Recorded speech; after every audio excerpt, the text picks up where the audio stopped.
La propagande a un nouveau visage. Regardez ces images. Un grand coup se prépare au Mali. L'objectif de ce coup est de faire tomber la transition. Tout a commencé par ce combat que mènent les 5 colonels. Il s'agit d'un montage. De faux reportages, de fausses interviews, de faux journaux télévisés qui s'intéressent ces derniers temps au Mali, un pays en pleine crise politique actuellement.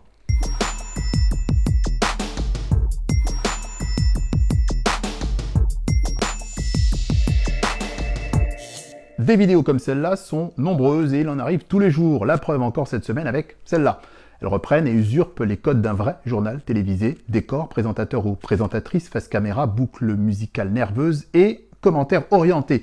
Des vidéos qui sont souvent répertoriées sur des comptes Facebook, comme par exemple cette page de Nabi Malien Den Alala qui compte 92 000 abonnés. Parmi ces vidéos, il y a celle-ci publiée le 27 décembre 2021.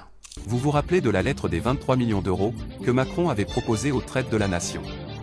Et on l'a entendu, il est donc question d'une lettre prétendument écrite par Emmanuel Macron. Mais le document n'est pas présenté. Rien n'est démontré, tout est juste affirmé, sans preuve. En fait, la séquence ne s'appuie sur aucune des règles de base de vérification journalistique. Le discours proposé s'apparente plus à un règlement de compte. C'est-à-dire que ces gens-là ne peuvent pas participer à l'assise nationale. C'est-à-dire, ces gens ne sont pas allés assister à l'assise. Et puis, le ton est robotique, saccadé. Mais ce n'est pas le seul élément qui permet de repérer cet hypertrucage. La façon dont les personnages s'expriment, très souvent, ils ne clignent pas trop de l'œil. Et à bien y regarder, c'est vrai, le clignement des yeux est plutôt rare. Il faut savoir que n'importe qui parle, par exemple moi qui suis en train de vous parler en ce moment, forcément je vais cligner des yeux. C'est le meilleur indice aujourd'hui, sinon c'est compliqué.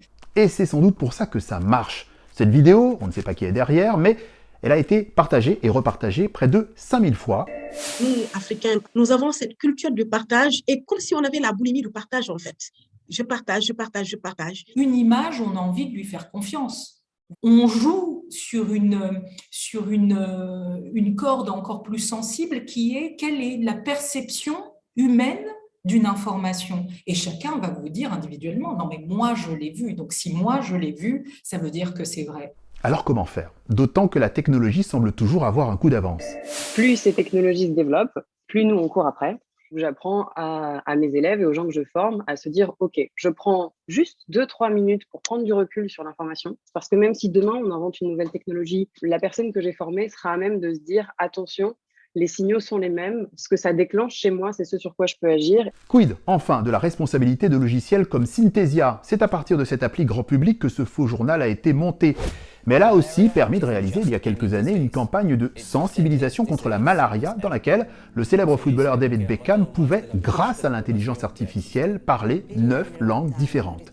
Ceux qui créent des logiciels, des deepfakes, vont vous dire on n'est pas responsable de l'utilisation que vous allez en faire. Notre travail, je pense à nous les journalistes, et pas uniquement, mais aussi aux formateurs, c'est d'encadrer ces usages.